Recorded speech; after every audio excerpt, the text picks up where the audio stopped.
Oh, that only motivated me more because I know you don't want me in this area. I'm not going anywhere. If you're going to do something to me, then do it.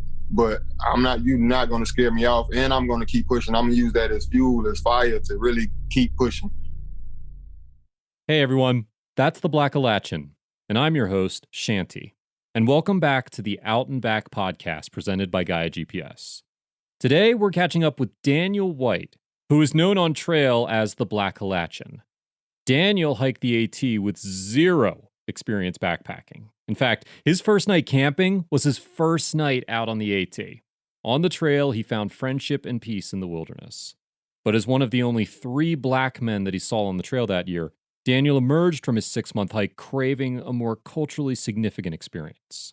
The next year, he taught himself about bike touring and set off on the Underground Railroad Trail, a 2,000-mile journey from Alabama to Canada that retraces the secret routes that black slaves used in the early to mid-19th century to seek their freedom in the North.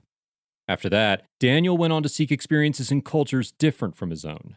Last year, he hiked across Scotland and finished the Camino del Norte, a historic pilgrimage route along the northern coast of Spain.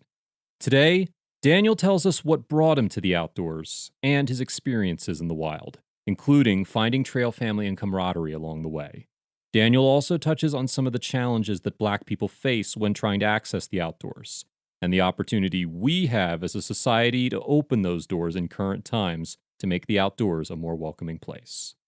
As a warning, from the 21-minute mark to the 24-minute mark on this show, Daniel recounts a racist experience he had while camping near the Mason-Dixon line on the AT, which could act as a trigger for some people. And most importantly, Daniel's open-heartedness and his adventures are an inspiration and powerful example for all of us, and particularly for black people and other identities that are underrepresented in outdoor sports.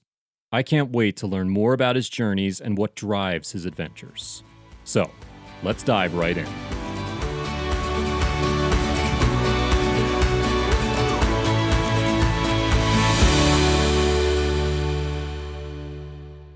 Well, joining me today is the Blackalachian, Daniel White. Thanks so much for being here, man, and for going out of your way to share your voice with us. Oh, no problem, man. Thank you so much for having me on. Really appreciate it. We know these are really crazy times, and I really do appreciate you being able to come on here and share your experiences with us. I really want to start by just asking, how are you, man? How are you doing overall? Oh, man, I'm holding in there. I'm just watching everything. It's heavy. It's tough energy, for sure. Yeah. You know, it's kind of hard to escape. I woke up this morning, somebody sent me a couple posts, and I was like, hey, man, please, I got love for you, but let me have my morning coffee first, because you got to find your spots here and there where you can just disconnect from that for a second. It's every day for me, being a black man, but I'm holding in there, just hoping to get outside and get outdoors and get some fresh air, some extended period. I'm in Charlotte, North Carolina, so nice. Southeast, hot, nice and hot. Nice. How's the activity been down there? Like in Charlotte, how has there been a huge amount of presence with protests or? Definitely. Charlotte, they always kind of show up and show out when it comes to getting out there and speaking out, I would say. So yeah, they definitely been out there for a few days now. And I want to say I'm not the most well-versed person because I haven't been keeping up with everything, but I think that the city has been kind of handling it a little well. So shouts out to Charlotte for sure. Nice. Yeah. And it's true. History is a good indicator. Charlotte is really right in the middle of this stuff. So it's cool. Now, have you been grounded in Charlotte because of COVID-19? Or have you been able to really get out and about anywhere else during all of this? I don't think I've been 5 or 6 miles away from my house since early March. I did the Art Loeb Trail at the beginning of March, and I haven't really been out since then. So yeah, I've been kind of stuck. Art Loeb. Now, where's that run? It's from Brevard, a little bit west of Asheville, from Brevard up through past Mount Pisgah area, a little bit past there, and Black Balsam Knob and all that area up there, and ends up towards Waynesville. It's like a 30-mile trek. Nice. But it's pretty tough, but it's beautiful. Nice. Yeah. So you're not that far from the Smokies then. So, and yeah, that is beautiful country up there. Definitely. Yeah. Now, is Charlotte where you're originally from? Or did you grow up, was it Asheville you grew up? Yeah, grew up in Asheville. Originally born on the Jersey Shore, Asbury Park, New Jersey, but moved to Asheville around 5. So that's where I did all my first. So that's where I call my home. Definitely grew up about, I guess, an hour away from the Appalachian Trail. Now, do you think growing up in Asheville, a really touristy outdoors town, as I know, and being really close to the Appalachian Trail, do you think that played a role in helping you really get involved with the outdoors as you were growing up? Nah, I wouldn't say. I always went fishing and stuff with my parents and played around in the woods when it came to that, but never any hiking or anything, not as far as like that, not no family activity or camping out. I couldn't say. I know my brothers and sisters that were older than me had camped out with my parents and stuff, but I didn't experience that. So I don't know. I didn't know anything about hiking or camping or anything. I think my father mentioned to me one time that he had hiked from Asheville to Brevard, and it was such an interesting story, but it kind of like went to back in my memory bank, and I forgot about it. And I'm kind of just now pulling that memory back out, and it was such an interesting story. So I don't know. And, I always loved like Man vs. Wild and stuff like that. So, I mean, I've always been a fan of that type of stuff, just naturally, I think. Then I wonder then if it was kind of like a trickle then experience for the outdoors. Like, what were your first like backpacking experiences? What were your first camping experiences? What were they like? The Appalachian Trail thru-hike. That was my first time. Yeah. You started with an Appalachian Trail thru-hike. Yeah. That was my first time sleeping in my tent, anything. Like I'd set it up outside my house like a couple nights before I left for the trail, and I didn't even stay in it all night. I went out there for a few hours and I just came back in. To me, it's like a person going, I've never run before, and now tomorrow I'm going to go out that door and I'm going to run a marathon, Like, so what prompted that? A lot, man. I was burned out from work. I was an electrician for the past 6 or 7 years. And my boss was like, "Hey man, you're taking too many vacations." I was, I had went and saw some stuff. I was like 31. I had never been on an airplane or anything. When I was 31, I was the best man at my best friend's wedding. And the next day I caught a plane to Puerto Rico. I had never been on a plane. And I'm like, man, that was like kind of what sparked my love of traveling somewhere. Right. And slept out on the beach the first night because I got there at like 3 a.m. So I was like, I'll just go sleep on the beach, whatever. So that experience right there was like, started something. And I started taking vacations. My boss was like, "Hey man, you take too much time off work." I was like, "Hey, I got dreams. I don't have any kids, man. I want to see the world. I want to see some stuff." He's like, "Man, sometimes the dreams ain't what's best for you." So I was like, "Oh, really?" Like, okay. Really? I've been giving my whole entire life to this job, so I was like, I put in my 2-week notice like a couple days later. I think that led me to the trail just a little bit. Just watching everything going down during that election cycle was just heavy energy. You know what I mean? The country, it was just a lot of back and forth. It was a lot of nastiness. So that was a factor for sure. I had a bad breakup. My ex moved like 10 houses down the street from me. Had a new boyfriend. So I got to ride to work every day and see the new boyfriend and stuff, So yeah, it was just a bunch of stuff. Like, man, I got to do something. And I just posted on Facebook one day and I was like, I wonder if I could survive in the woods. And my cousin commented, "Go hike the Appalachian Trail." And so this was it was in January of 2017, and April 2017, I was on the trail. So, oh man. So 3 months to make that call to go, you know what, I'm going to go do a full through hike of the Appalachian Trail and you'd never been out before. So how did you prepare for it? Like, how did you learn to know what to be able to do out there? YouTube, just watching YouTube, looking up, seeing what like internet gear list and watching this, just doing that much research. And I was like, I don't know, it looks like, I mean, it's hiking, it's just walking. I mean, in my head, you know what I mean? I'm like, and I didn't plan on even going the whole way. I said, I'm gonna go for 2 months. I'm leaving April and I'm gonna stop at my birthday and I'll see how far I can make it. I said, I think I can make it maybe 600 to 1,000 miles, So I talked with my mom about it and everything, and my brothers, and went over it. And yeah, I just kind of put my mind to it, just watching YouTube videos, checking out here, going up to my local outdoor gear store, REI, asking them. They made me buy a bunch of stuff that I probably didn't need at the end of the day, but shout out to them anyway. I got love for them. And just I don't know, just YouTube, just winging it. So then you're talking about this with your folks, with your brother. What was their reaction to it?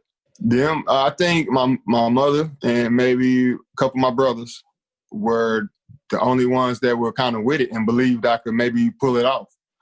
It was everybody else that I told was like, you're going to do, hold on, you don't know, first of all, what is the Appalachian Trail? And you're going to do what? You're going to walk from where to? I'm like, yeah, I'm starting Georgia. It was like, people didn't even get it. They're like, yeah, man, you sound crazy, And so I was like, all right. And I think that kind of motivated me as well. So, yeah. Awesome. And that seems to be so much of the theme. Like, it seems like we've talked with so many great names in the outdoor industry. We talked with Heather Anderson. We talked with Real Hiking Viking. We just talked with Justin Lichter, Trauma. And it seems to be this recurring theme where it's always like, I didn't have outdoor experience. And then one day I decided I'm going to go hike the Appalachian Trail. You might as well go big or go home, right? Shout out to the hiking Viking, man. He's a real badass. That was our second show that we did with him. And so we had the show be an hour long and our real conversation was like 3 hours long. Yeah, I can dig it. Yeah, he's a cool guy. I speak to him often on Instagram. I got to get out on a hike with him one of these days, man. So you go out on the Appalachian Trail, start of April. Mm-hmm. First time on any type of a backpacking trip. So what I want to know is like, what was that first night like out there? Like, I'm thinking, were you dealing with like cold and snow at the beginning from being up in the mountains of northern Georgia? No, it was actually a pretty mild day. It was probably like in the 60s or something like that, 70s maybe. I mean, it was a beautiful day. It was a beautiful start of the day. Like, my brother left. I started hiking them steps. I said, if I can make it to a Springer Mountain by 2 or 3 o'clock, then I'm good. I made it maybe an hour or two earlier than that. I said, oh, yeah, I'm feeling pretty good.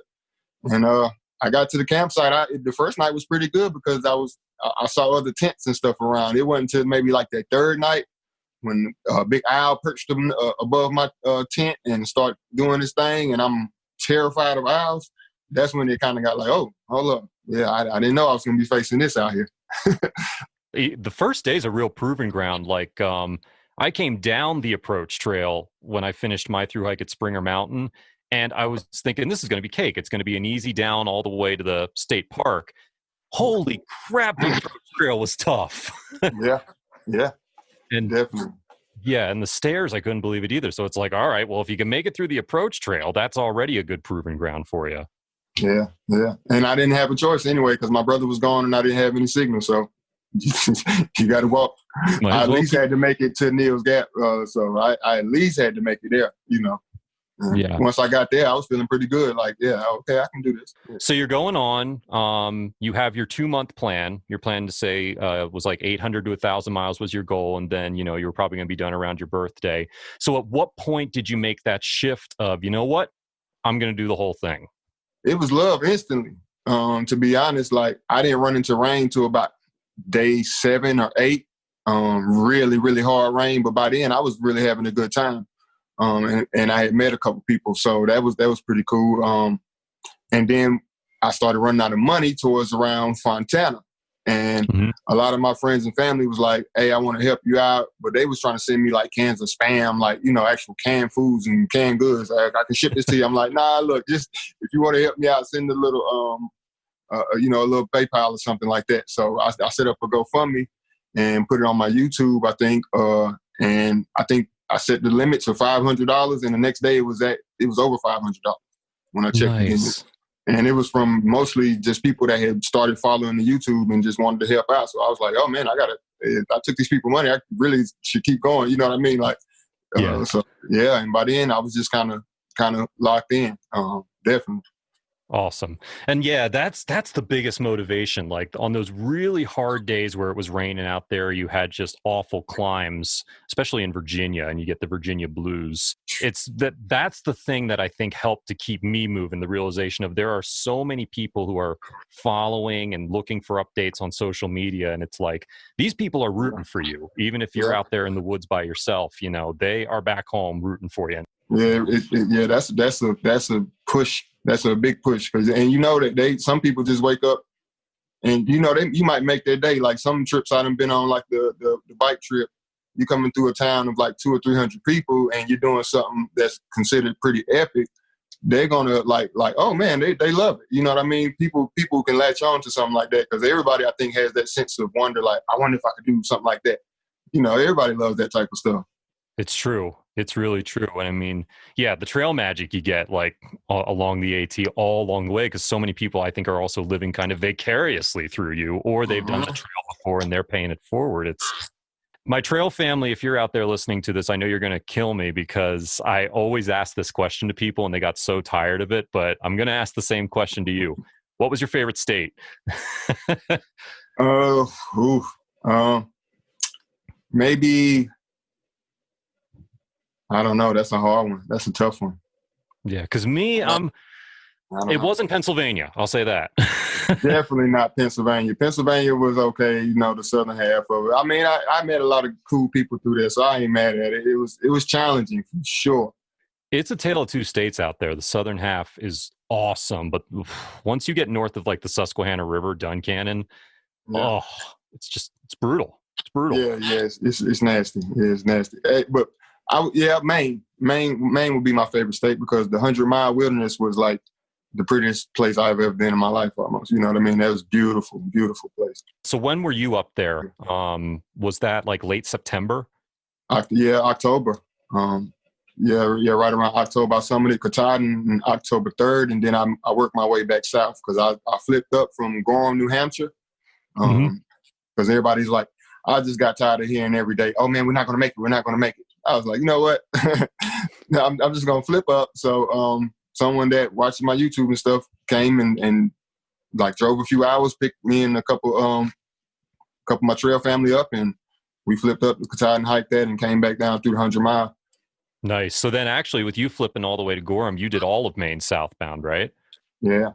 So then here's my question. What did you think was harder, the whites or southern Maine?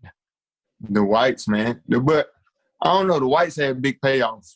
Southern Maine, not my favorite place. Oh my gosh, yeah. And I totally get that viewpoint because the whites, it's huge payoffs for ridiculous climbs, like the views you get in the presidentials on Franconia Ridge, on Moosilauke. And so it's like, like Maine itself, the whole state was like super tough. You know what I mean? But yeah, like the 100-mile, I think it's just because I had really good weather through it. I had like perfect weather, and it was like, okay, this is lovely. And then I had some really good experiences coming through there as well. Like, so yeah, it was. Like what? Just going out to what's the little White House Landing, I think it is, or something like that. It was a hostel. They come pick you up on a boat. You got to call on the radio. They come pick you up on the boat. Yeah, White House Landing. So that right there, I spent the night there. Then when I left there the next day, I stopped a few miles before Antlers campsite, and it was like a beach, and I stopped there at the beach. I carried my little small little Doc Demon fishing pole, the little kiddie pole. I was like, I should stop here and fish for a minute. Start fishing and caught like a 2-pound smallmouth bass on the rooster tail. I was like, oh yeah, I'm staying here today. So I set up camp right there on the beach, got firewood. I had signal on my phone. I had just found grits. Yeah, I had found grits in the hiker box earlier that day. I hadn't seen grits since we probably left Virginia, Southern Virginia. I found grits. I had fishing grits right there overlooking. Then like most beautiful like moon is out. It was like a picture textbook perfect day, man. Then like a loon is off in the distance in the middle of the night. It was like just really, really cool. So the 100-mile has my heart for sure. So what I do want to ask about your Appalachian Trail through hike, like, were you honestly the only black hiker out there? It was like, I think I may have seen 2 others. One was a section hiker. I forget his name. I know he's from Ohio. And I met him up in, I think, Virginia. I met him up in Virginia. It's a shelter that got like a big, it's like a huge shelter. There's the big pavilion and everything. Like, oh man, I forget the name of it. But he knew I was coming. He had been hearing that I was coming. It's like, I saw another black hiker. Yeah, it's Blackalachian. Yeah, he's coming. He's like, I've been looking for you. I've been hearing about you for like 2 days. He couldn't wait to see me. And then my guy General Hendricks, who's like, we real cool. We speak now. He's out on the West Coast right now, Arizona. I think he just got off the Arizona Trail. I think right when this COVID got real bad. And I was hearing about him, and he was hearing about me before we met up. And then like when we finally met, I was laying in the shelter. It was like a rainy day, so we just kicked back in the shelter around like 5 or 6. It was still light. And I was like laid down, not paying attention. And like one of my trail friends like kind of nudged me like with her elbow. And she's like, so I look up and it's like General Hendricks right there. It's like, oh, look. So it's like, man, it was, so that was funny. I remember meeting like one black guy in Maine, just a random regular black guy walking down the street. He saw me. He's like, oh my God, it's a black guy. Oh man. And he starts telling me his life story. He's like, man, I got caught here. I got on probation. I got with this girl. I'm on probation. I can't leave here. I just want to leave. It's like, he's like, man, I haven't seen a black guy in a long time, man. Like, it was so good for him to see me, man. So yeah, like, I didn't see many people along the route, but all good, whatever. Did you have any difficulties, like when you were out there on the trail, like any encounters that were bad, I guess you could say? Penmar Park, Mason-Dixon line, about a mile before the Mason-Dixon line on the trail. Thought I was going to stop there with a woman I was hiking with for a while, Stormy. We were going to stay right there in the pavilion. Some guys came down by the pavilion right before it was getting dark, sat around. I tried to make a little conversation with them. They weren't really receptive to that. Mm-hmm. Okay, cool, whatever. They left. Gets a little bit darker. Almost nighttime now. Come back down on some bikes with these big headlamps on them, kind of like circle the pavilion. Go back up the street, start like howling like wolves. So I'm like, at this point, I'm telling Stormy, I'm saying, okay, we might want to move from here for the night. I don't think this is going to turn out well. But I don't think she's like, oh, no, it'll be fine. I think there's some kids or whatever. Mm-hmm. So I'm like, oh, okay, but you're not understanding. It's like 5 or 6 of them. So they come back. Now it's like pitch black out there, and they come sit around the pavilion. So I go like straight up to them. Hey, that's y'all on the bikes. Like, what's going on? Like, everything good? What's happening? So they're not really trying to talk. Okay, cool. A couple minutes later, a guy comes down, older guy at this point, with like 2 huge dogs, big bull master, big pit bull, comes down. And it's just like, it's the energy. You can just feel, the energy, you feel the energy. Like, it's like 5 or 6 dudes coming down here. They don't come down here. And he's like, yeah, I haven't been out here in years. Oh, okay. So y'all called this guy like, okay, I can't beat 5 guys and 6 dogs. So I went down and told Stormy, like, look, you might pack up your tent. Like, look, we need to go, So we left and hiked through the night and camped right past the Mason-Dixon line, ironically, in 2017. And the next day I split up from her, So I was like, look, I think it's safer if we separate right now through this area, because I don't think you know how serious that could have been. These guys know this territory pretty good. It could have been real bad for us, So I think you'll be safer traveling alone as well as me, being, So yeah, that was probably the only time I felt it could have got bad or physical. But, I definitely had like the microaggressions and stuff like that, but that's everyday life. How did that make you feel, and how did you keep pushing on? Oh, that only motivated me more, because I know you don't want me in this area. I'm not going anywhere. If you're going to do something to me, then do it. But you're not going to scare me off, and I'm going to keep pushing. I'm going to use that as fuel, as fire to really keep pushing and make sure I spread the word to anybody that asks me, to make sure this never happens again. You know what I mean? So like, you can't let it. That's what they would want, to beat you and defeat you. If I'd went home, then they win, to be honest. Yeah. And that's, yeah. So after you were done with the AT, did you make a switch over then to bike touring? Yeah, for the next one. I just wanted to try something different. And then once again, I use everything as fuel. I remember a couple people like, if you don't go do the PCT, everybody will forget about you. You're nobody, and this, that, and the third. And I was like, oh, okay, just random people on the internet. And I'm like, okay, if you just watch The Last Dance, the Michael Jordan doc, Michael Jordan was very petty. He would use anything as fuel, but it won him championships.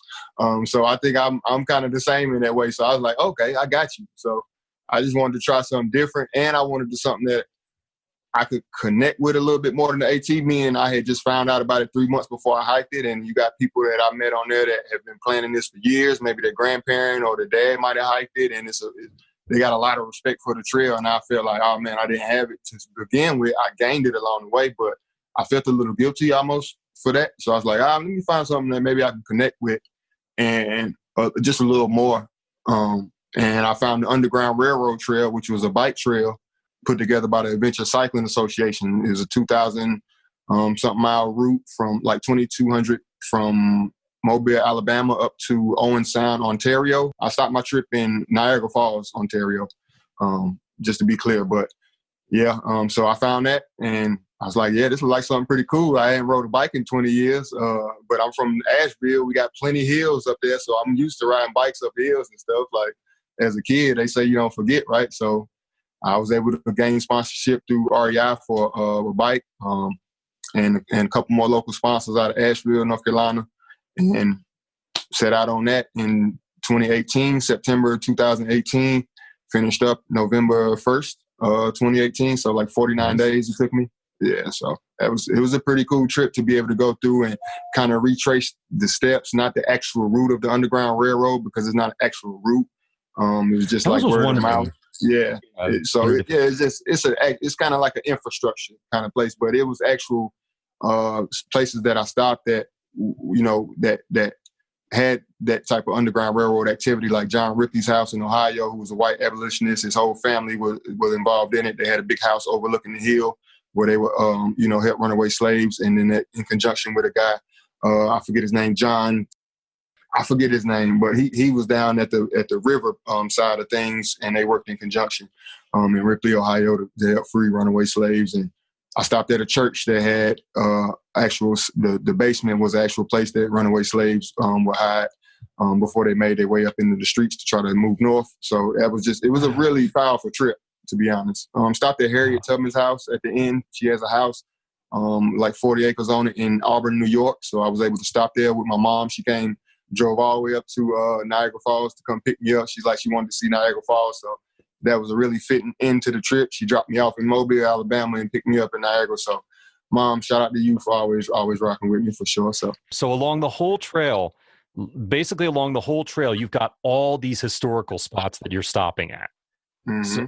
So now, are you going through, since you're coming up through Alabama, I would guess Tennessee, Kentucky, are you passing through Civil War battlefields at all? Yeah, I passed through, I think, Shiloh Military Base, I think it was.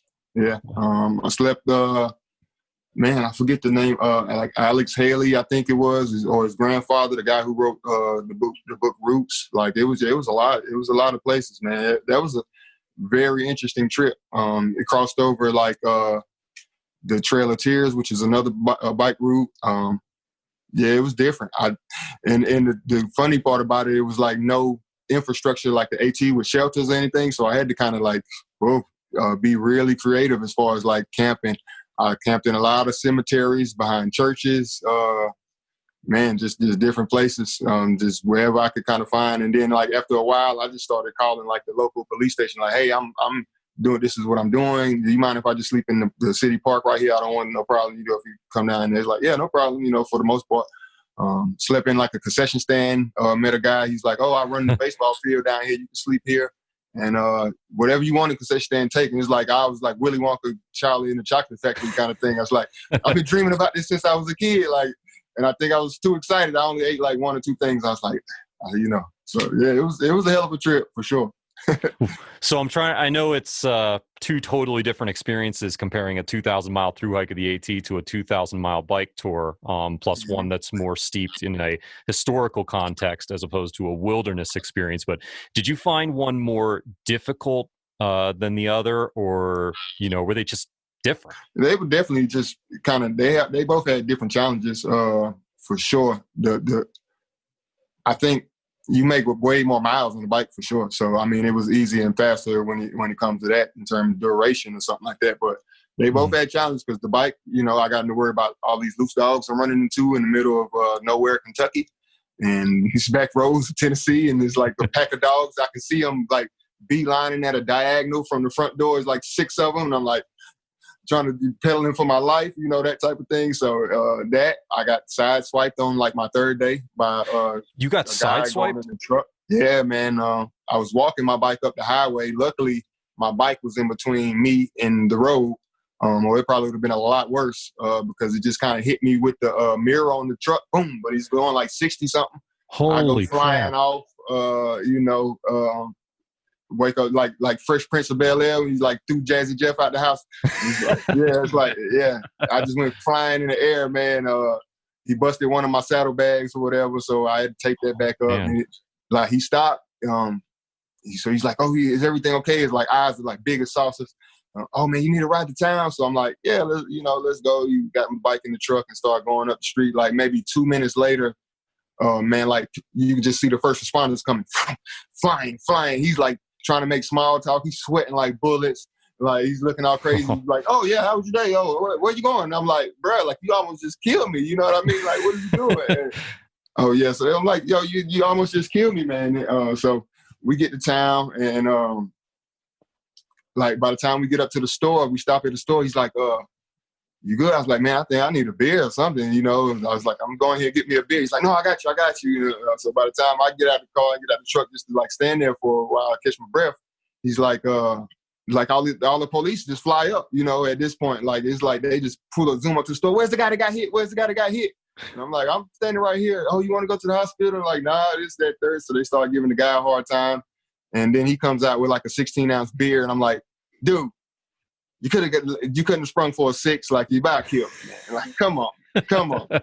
So but the cops, you know, the police, they gave me a ride down to the park, let me stay in the park, camp out that night. Everything really cool guys. Brandon Wiggins, I think, and I forget my other guy's name, but really, really cool guys, man. So appreciate them. You know, that's really cool to hear, because I wonder about the same thing. I'm like, you know, was it unusual, or like was it raising eyebrows again to see a person who was black who was doing a bike tour? It was like I say, man, them people like 300 times or 300, like you making their day. Like, man, I met so many people along the way. Like people would meet me and ask me what I'm doing. Like, "Huh, man, take this money." You know, it's like, "All right, man, I'll take this coffee." Like, you know, you want something to eat? You know, it's like they just want to be a part of the journey, and it's really cool, you know. So like I met some guys, older guys, been friends like 30, 40 years, grew up together.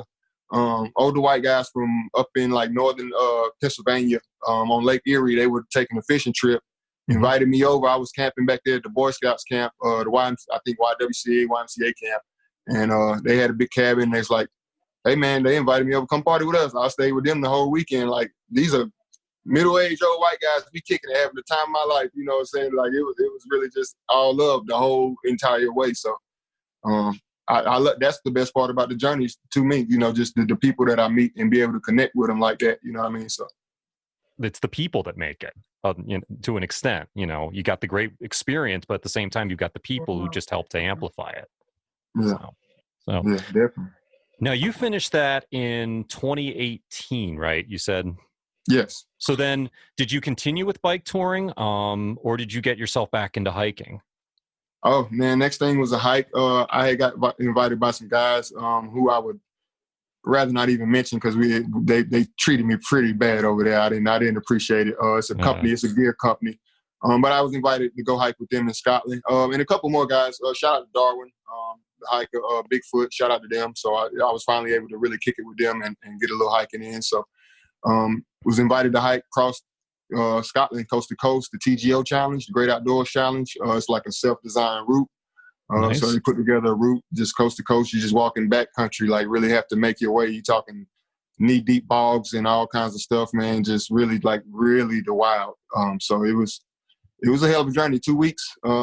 And I think after like the 5th day, I kind of split off from the group and did my own thing. And that was like, it turned the trip into another level. It was amazing, because once again, I went and then I just started walking through the towns all the way to the coast. And I was just meeting all these cool townspeople and kicking it with them and getting a little Scottish culture, man. And, you know, drinking nice cool beers and having Scottish breakfast and English breakfast and yeah, good old time. So, yeah, that's the thing. You really got to make it your own and take your own journey. Like a lot of people got one idea of what it should be, or another guy has another idea, but it's what you make it. So that's what I go for, just to experience the people and as well as the hike and all that. Like, that's just only part of it, you know?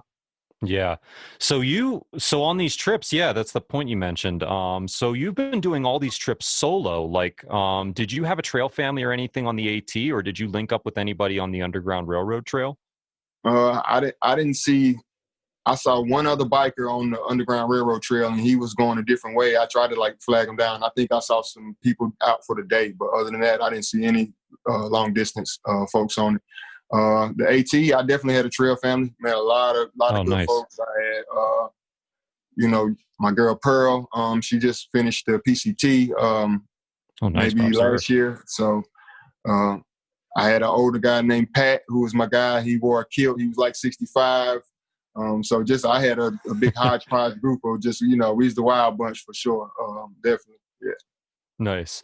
So then when you wrapped up in Scotland, did you come back to the States, or did you head on down to the Camino Trail at that point? I came back for around a month. I came back right around this time, like maybe like a couple days, around June 5th or 6th, something like that. Stayed around for a month, and then I went right back out and hit the Camino del Norte, Camino de Santiago, from Irún to Santiago de Compostela, which took like 28 days, which was really, truly the most amazing place I've ever been. Like I guess every place has their unique things that, you know, make them beautiful, but just that coastal, be able to walk that coast and just, man, watch the ocean pretty much every day and walk through these little beautifully, like, old, well put together stone towns and stuff. You're walking on Roman roads and stuff like that, and it's the culture of the people and everything. It's like, yeah, that was pretty cool. So if I understand it right, is the Camino like a series of trails that wind together throughout Western Europe, and like they're all heading towards a single point in Western Spain? Yes, correct. I want to say it's probably maybe 10 routes or something like that, maybe less or maybe more. I don't know. I know they got the Portugal route and they got the Seville way. Most people take the French way. Okay. So, I mean, but the northern route is gaining a lot of popularity, just the beauty of it. And they're not too far from each other. So, yeah, and then they got the Primitivo. And, I mean, it's a bunch of different ways. You can take a way that takes you right through Madrid. So, yes, yeah, and they all just, it's like a pilgrimage route. So it's a huge religious thing. I didn't really go for the religious aspect of it personally, but it's a huge religious thing, like, I guess, like Catholic.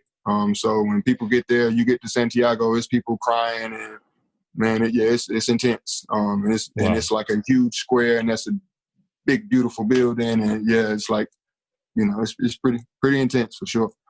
So the Del Norte, just so I understand, it's the section that goes, you said it was following all along the coastline, so I guess it's the northern coast of Spain? Yes, correct.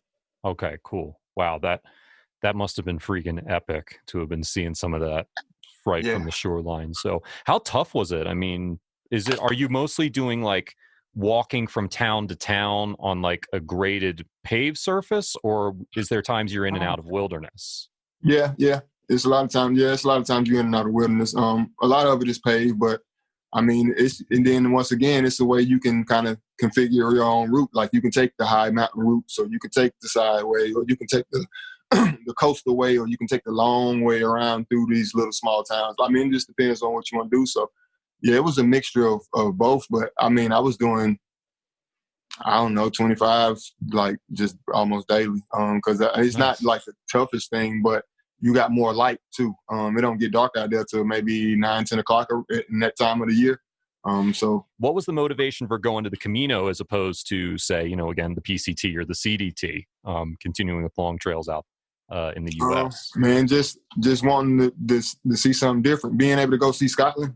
Man, you couldn't have told me 5 years ago I'd be hiking across Scotland. So I'm like, well, let's try to shoot for the stars there. You know, let's try to figure out another one to do, you know, something epic, like, because I live in the States. It's plausible that I can always kind of make it to a PCT terminus or a CDT terminus to do those, you know. So I think I have far greater opportunity to hit those whenever I would want to. Mm-hmm. I don't live in Europe. I don't have a chance to travel to Australia or New Zealand and do the Tiara or something like you don't get that chance often. So when I get it, you know, I definitely take it. Yeah, it was just and then I also know that it's a lot of like African Moorish influence in Spain, because African Moors kind of like, ruled over Spain for about 700-800 years. So I wanted to go get a little taste of that too. And because I'm a history buff, that took me to the Underground Railroad. I wanted that history. So I wanted to go delve even further back into the history now, where, the Moorish and African history. So yeah, definitely. I'm always on hunt for something like that, something cool, artifacts and stuff like that. Like I want to find it. Like I found a Black Madonna in this small town in Spain. You know what I mean? Right. Like that was the coolest thing I ever saw. It was the most ornate like sculpture. Like it was beautiful. You know what I mean? So, and I know people haven't saw that. Not nobody I know. So I love to share that. And that's my love too, just to kind of share with people that can't go. Or maybe don't think they can go. Maybe they see me and they're like, oh yeah, I can do that too. And that's what I want you to think. Just put your mind to it. Just really actually get out and try it. Nice. Because, you documented all your, I think all of your trips you documented on your YouTube channel, right? Well, I'm working on Scotland footage now. I wanted to keep that one positive. Like I said, I split up with the guys, so I, a couple videos, I'm kind of a little irate. Yeah. So, and then it's a year later, so I don't really care no more. I'm not mad anymore. So I'm just like, all right, let me just get the cool footage up. So I'm working on that right now. But just finished up my Camino series. So the Camino series is definitely all on YouTube. Underground Railroad trip pretty much is just all there. Underground Railroad, I got like half of them up. That was like such a heavy emotional trip. Sometimes I don't like to. Oh my gosh, yeah. When I look at the footage, I'm right back transported right in that spot. So sometimes it's just heavy to look at, So when I'm in a cool headspace, then I try to go back and edit a few and put one up, here and there. But yeah, sometimes them trips be kind of hard. Sometimes I mean, financially, hard and tough, and you trying to figure out where you're gonna stay, and you don't want to just like, oh man, I remember that day. I want to remember some good days, and so I can be able to try to help inspire people to go do some more. I don't want to look at all the negative, So with hiking the Camino, doing a long distance hike in Europe, how would you compare it to like a long distance hike in the United States? Like the camping, the ability to access towns, the trail food, the trail culture. What would you say it's like in Europe compared to America? Totally different. Scotland, that trip, they loved it because they've been doing that. That was the 40th year anniversary. So they're used to people coming through and doing that type of stuff. So they love it. As far as like that, but it's hard to resupply. There's some wild country out there, you know what I mean? So yeah, that type of thing. I would say AT has probably way more supply points, but then Europe is a lot slower as far as just their culture. Spain, they take siestas every day. So, it's like 3 or 4 hours. Ain't nobody gonna be outside. You got the streets to yourself. It's not really, a lot of stuff closes down. All the stores will be closed from that time. So kind of got to get what you need. And then like certain days, I think they might close early on Sundays, like really early. America never stops. Yeah. You know what I mean? So yeah, that's the difference. Even in these smaller towns, America really never stops. I don't know. It's just a totally different culture. And then the Camino, you can bike it as well. So I met, cyclists on it. So it's a cool culture as well. You know what I mean? So they all unique, but I suggest any one of those trails to anybody. So did you have a favorite out of those three? I know the Underground Railroad Trail must have been taxing emotionally. Mm-hmm. But which if you could only do one of those three again, which would you do? Definitely Scotland. Just because I can pick my own route, I can switch it up. Definitely, I would love to do that. Go back and do it a few more times. I met a lot of people on it. That was their 20th crossing. So they've been doing this 20 years walking across Scotland. Like that's pretty cool. So I would definitely love to do that. And it's a shorter hike, which I love long distance, but I think that's the thing. Yeah. So Scotland is your quote unquote short trip, and it was still 2 weeks. Have you done any shorter trips, or are you always doing the big ones? Yeah, I'm not a super fan of the short. The shortest trip I think I've done was the Art Loeb, the 30 miler, and that was like 3 days, like 3.5 days. So I'm just not a fan of them. I like because you don't even hit your stride to like this, like the 7th, 8th day. You're not really in your element. You got to get and feel the dirt. I want dirt in my fingernails. I want to be like, I want it, you know, I want that total feeling. So I don't get that on short trails. And then plus like short trails would like day hikers be, man, I love day hikers and everything, but they take a lot of craps right on the side of the trail. And I hate to see that, you know, so I try to get where it's not going to be a lot of day usage. You know what I mean? Yeah, totally. So then where is the next big trip? Where are you going to be heading to in the future? Well, currently right now, I got the last day that you can start actually on the PCT, July 31st. So I have a southbound permit for the PCT right now. Nice. Just waiting to see how everything goes. And I'm still holding out hope. This the last day you can start. I was mad at first when I first got the permit because there wasn't like that many left. And I was like, oh man, come on. Yeah. But now it's looking like that may work in my favor. So I'm just trying to remain hopeful. So then here's my follow-up question. I've always heard when it comes to long distance trails, you either do one or you do three.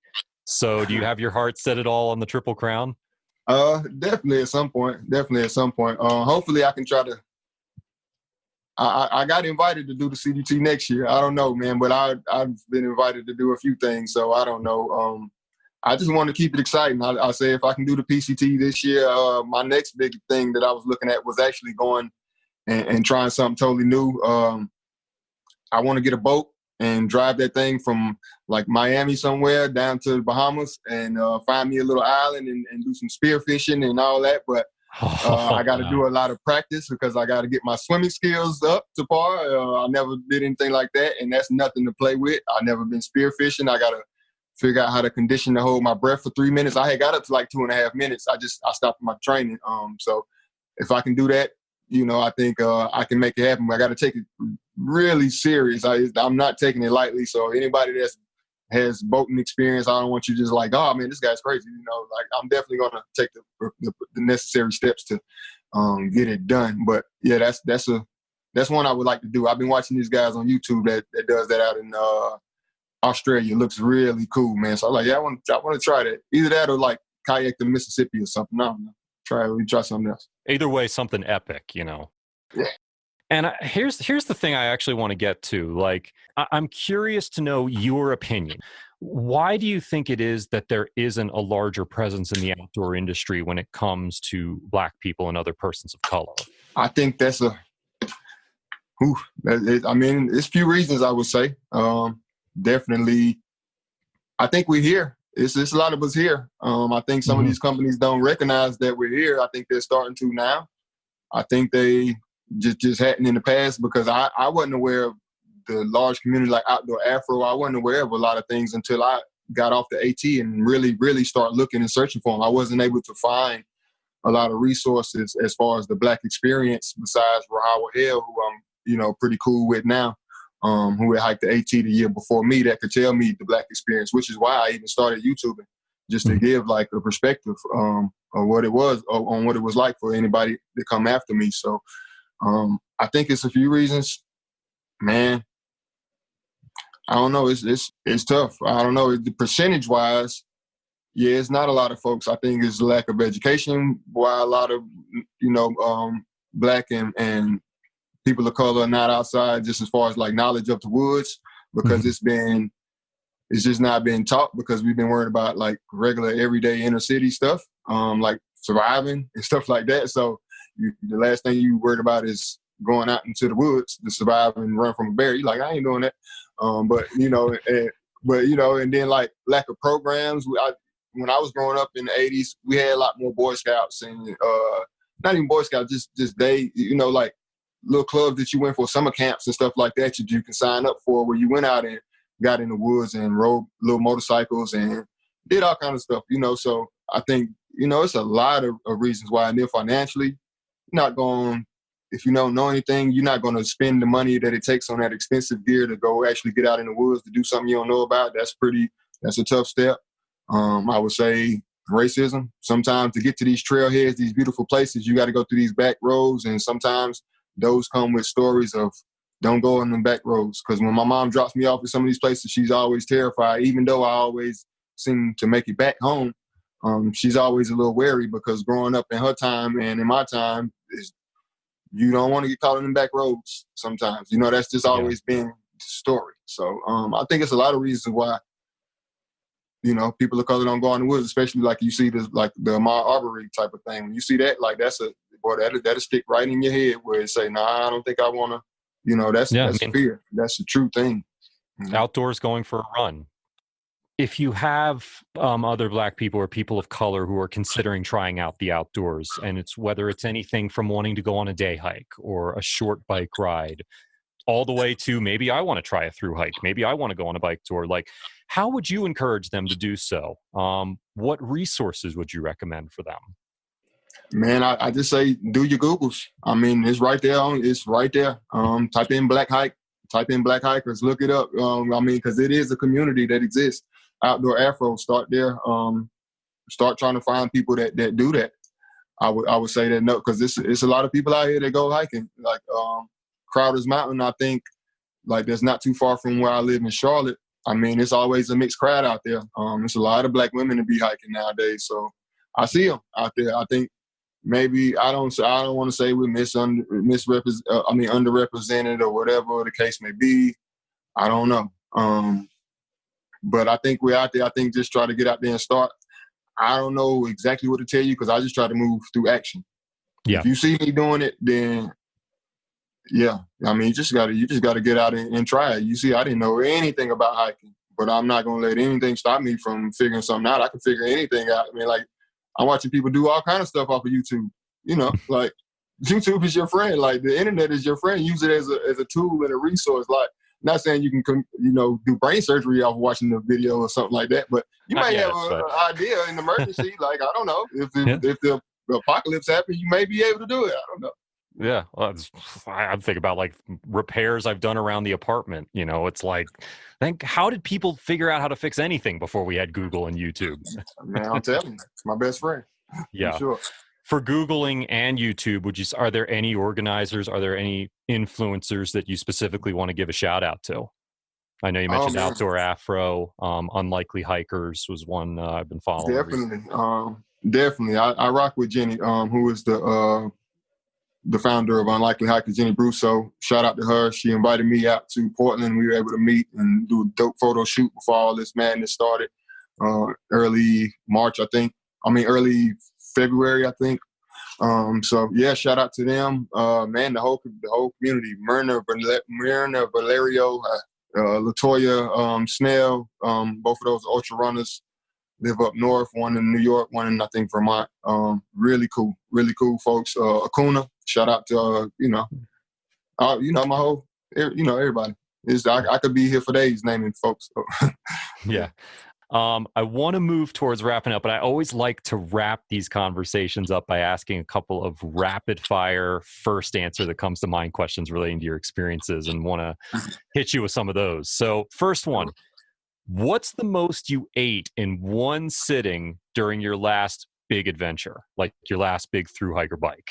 Oh man. Whatever the biggest meal I can find at any fast food area. The biggest thing when I finished the Art Lobe, I got like the combo from Zaxby's. I think I got the wings with the hot wings and the bone-in wings and some fried mushrooms and a nice large high C. I had the biggest, trashiest meal I could eat at the time, and seasoned fries as well, and a little ranch on the side and hot honey mustard on the side. Yeah. Favorite piece of gear you never leave home without? My cooler cloth. Shout out to cooler cloth, my pea cloth. It is a women's sanitary cloth, but I use it as a great conversation piece because I don't think enough women know about it, and I want to spread awareness because it's a pretty cool thing to have. I found a lot of bandanas as pea cloths on trail, so I'm all about equality and awareness. So shout out to cooler cloth. Much love to them. Who do you miss the most when you're out hiking or biking? My mom and my dog. Shout out to my dog, Eddie Murphy, man. My little Boston Terrier. So I get to missing my dog, then I get to missing my mom. And then I get all depressed some nights. So yeah, those two. If you could take one particular food with you on an entire thru hike or bike tour, one food for the whole thing, what would it be? Summer sausage, because usually I carry a frying pan, a little small frying pan. I bust the handle off of it and carry that. So summer sausage. I was the envy of the campsite at night when people would get there with their cold soaked meals, and I'd be over there frying up that summer sausage. Oh man, they'll be like, "Oh, it smells delicious." Yeah. How's that quinoa taste now, buddy? Oh man. Second to last one. What are you most looking forward to if you're able to do it? What are you most looking forward to about your upcoming PCT thru hike? What section? Ooh, the Sierras. The part that everybody's scared of. I'm trying to hit the Sierras. I want to see what it's like. I want to, I'm ready for it. Whatever type of weather comes my way. I love it. I love the unknown. I love the madness of it all. It makes the journey amazing, Yeah, totally. And then last thing, I just want to say, are we missing anything? Is there anything else you would like to say to everybody listening, considering everything that's going on? Definitely, man. I would like to say, I'm not sure of your fan base, but if it is majority white, I want to say shout out to y'all, man, because thank you. We need your help. I'm glad that we finally coming together on one accord, because Black folk been trying to end racism for a long time. We're not been able to do it. So we're definitely going to need y'all help. So I would just like to say, appreciate you. However you're moving in this movement that we got, it's not a moment, it's a movement. I just want to say, keep pushing forward, keep your foot on the gas, moving love and light, and we're gonna get some change right here shortly. Yeah, man. It's so good to hear, Daniel, man. I can't express how grateful I am that you took some time to sit down with me and be able to share what you've seen and done. Oh no, man. Thanks so much for having me. Thank you so much. No problem. Take care, Daniel. Let's catch up again soon, all right? All right. Peace. Hats off to the Blackalachian. We really appreciate you coming onto the show to talk with us about your experiences. That was just an introduction of what Daniel White's all about. You can learn more about the Blackalachian's journey on his YouTube and Instagram channels. Follow the links in our show notes, which can be found by going to blog.gaia.gps.com and looking for the podcast link in the upper right, or by searching for the Blackalachian and his pages will come right up. In our next episode, we're switching gears and talking to Kevin and Sarah McHouston, the hosts of the YouTube channel Lifestyle Overland. The McHoustons gave up life in the suburbs and traded it for a full-time residence on the back roads of America. And so they're going to tell us about their transition to becoming full-time overlanders and what it's like living on these back roads with their young daughter, Caroline. Also, remember, it's never too late to go back and listen to our previous episodes with hikers Heather Anderson, The Real Hiking Viking, and Andrew Skirka. And finally, if you like the show, please make sure to leave us a review and share it with your friends. We would really appreciate it because it helps keep us going. Until next time, I'm Shanti, and we'll see you on the next episode of the Out and Back podcast presented by Gaia GPS. Take care, everyone.